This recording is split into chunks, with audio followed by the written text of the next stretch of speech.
Horror कहानियां थी। कौन थी वो? मैं 8 महीने की प्रेग्नेंट थी और अपनी डिलीवरी के लिए अपने मायके गई थी। माँ ने मुझे फोन पर बताया, घर के पीछे की तरफ जो खाली जमीन थी ना, वहां पर एक नया कमरा बनवा लिया है। इतने सालों के बाद जैसे ही अपने घर में कदम रखा, कुछ अलग सा लगा। माँ, ये घर के पीछे की तरफ नया कमरा बनवाने की क्या जरूरत थी? अरे बेटा, घर के पीछे दूर दूर तक खाली जमीन है। तेरे पापा को कई दिनों से लग रहा था कि यहाँ पर एक कमरा बनवा लेंगे तो ताजा हवा मिल जाया करेगी। अब तो ये सब छोड़ और चल जल्दी से दूध पी ले। माँ, मैं थोड़ी देर में पी लूंगी, आप सो जाओ।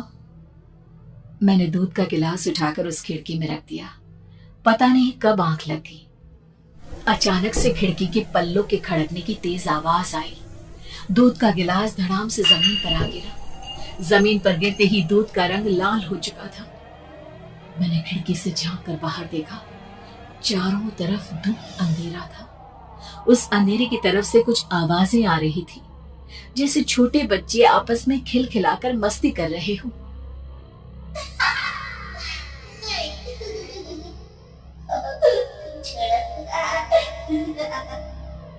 इतनी रात को इतने घनघोर अंधेरे में बच्चों की आवाज कैसे आ रही है?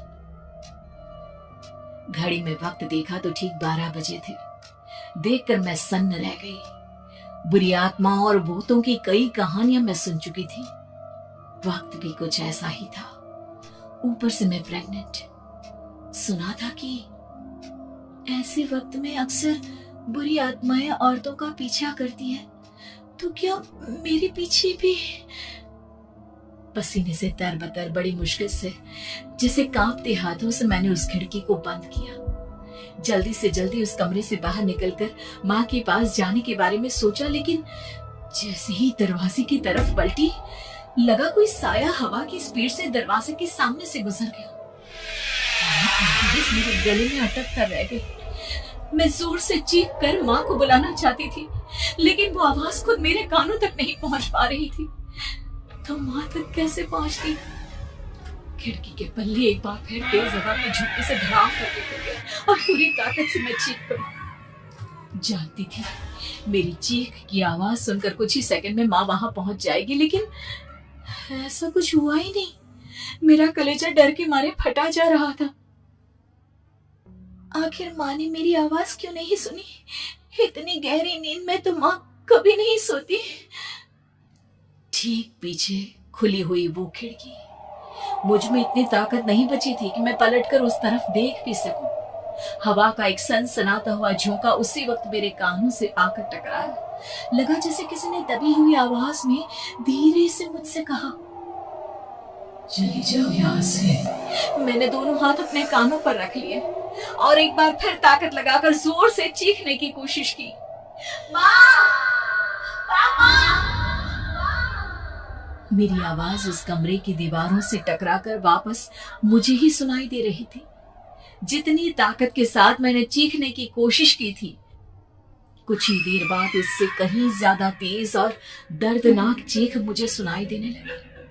कि आवाज ठीक मेरे पीछे खिड़की से आ रही थी। वो आवाज मेरे कानों में पिघलते हुए लोहे की तरह गिर रही थी। उन आवाजों में हैवानियत थी। वो आवाजें किसी इंसान की नहीं है, इतना मैं समझ चुकी थी। कांप रहे हाथों से मैंने अंधेरे में कुछ ढूंढने की कोशिश की। तभी अचानक मेरा हाथ बेड पर रखी टॉर्च पर पड़ा। किसी तरह ताकत लगाकर टॉर्च का बटन ऑन किया, लेकिन ये क्या? सामने दरवाजे पर 3 छोटी लड़कियां खड़ी हुई थी। उनके हाथ में स्टील के चमचमाते हुए चाकू थे।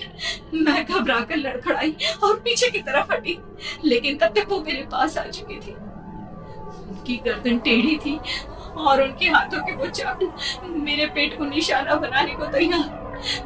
मैं जोर से चीखी, नहीं, छोड़ दो मेरे बच्चे को, मत मारो, मत मारो, छोड़ दो मेरे बच्चे को।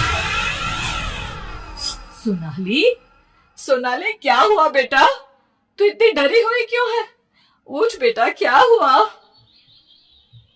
हड़बड़ाकर मैंने अपनी आंखें खोली।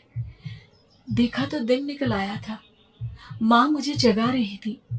मेरा चेहरा पूरा पसीने से लथपथ था। क्या हुआ बेटा, तुमने कोई बुरा सपना देखा क्या? मैं अभी तक अपने पूरे होश में नहीं थी। वो मेरे बच्चे को मार देगी माँ। वो लड़की मेरे बच्चे को। मैंने घबराकर अपने पेट को छुआ। सब कुछ ठीक था।